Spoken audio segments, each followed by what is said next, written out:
සුබ දවසක්. ඉතින් කොහොමද ඔයාලට? හොඳින් නේද? උදේම වගාව පැත්තට ගිහින් අද අපේ දවල් කෑමට එකතු කරගන්න මොනවද තියෙන්නේ කියලා බලලා එන්න.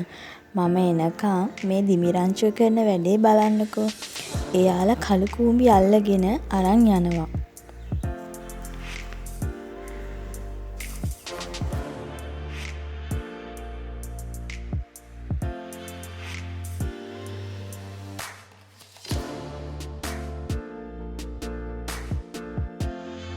මේ තියෙන්නේ මං වගාවෙන් අරන් ආව දේවල්. කරපිංචා, ලුණු කොළ, කලවම් මැල්ලුමකට කොළ ටිකකුත් තියෙනවා. ලුණු කොළ ටික මං අරගෙන ආවේ කරවල තෙල් දාන්න හිතාගෙන. හැබැයි උදේම මාළු ගේන අංකල් ආව නිසා පොඩි මාළු ටිකක් ගත්තා. දැන් ඉතින් කරවල හදන්න හිතාගෙන හිටපු විදියට පොඩි මාළු ටික හදන්න තමයි ලෑස්ති වෙන්නේ.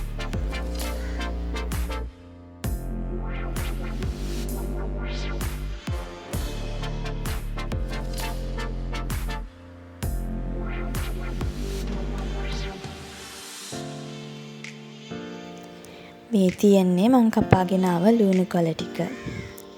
ඒ වගේම ලුණු, අමමිරිස්, කරපිංචා මේ දේවලුත් තියෙනවා. පොඩි මාළු ටික ගැඹුරු තෙලේ බැදගෙන තමයි මේක හදන්න යන්නේ.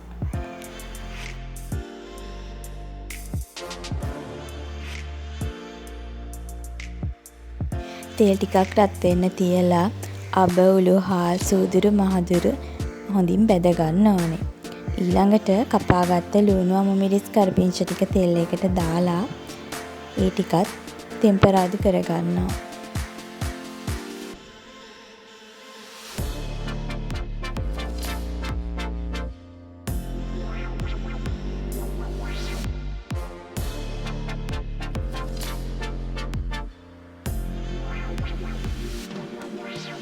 ලුණු, අමමිරිස් හොඳට තෙම්පරාදු වෙගෙන එනකොට මේකට කහ කුඩු ටිකක් ඒ වගේම කෑලි මිරිස් ටිකක් එකතු කර ගන්නවා. මම මාළු ටික බදින්න කලින් ලුණු කුඩු එකතු කරපු නිසා ආයෙම මේකට ලුණු කුඩු එකතු කරේ නෑ. මොකද ලුණු වැඩි වෙයි කියලා හිතන නිසා. මම දාන දේවල්ම දාන්න අවශ්‍ය නෑ. ඔයාලගේ රස අනුව 3-5 කළු කුඩු උනත් එකතු කරලා මේක හදාගන්න පුළුවන්. දැන් අපි වගාවෙන් අරන් ආව ලුණු කොළ ටික මේකට දාමු. මේ ඔක්කොම තෙම්පරාදු වෙගෙන එනකොට බැදගත්ත මාළු ටික දාලා හොඳින් කලවම් කරන්නයි තියෙන්නේ. මේක ගොඩක් රසයි.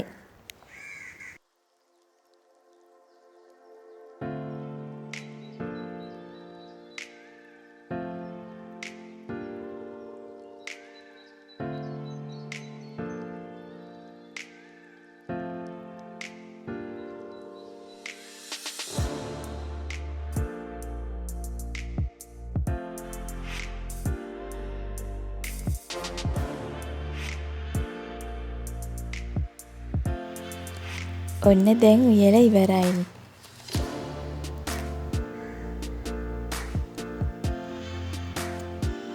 රතු බත්, පරිප්පු, කලවම් මැල්ලුම් එක හදාගත්ත මාළු එක. මේ තමයි අපේ දවල් කෑම. ගිහින් එන්න. තවත් අලුත් වීඩියෝ එකකින් හමු වෙමු. සතුටින් පරිස්සමින් ඉන්න.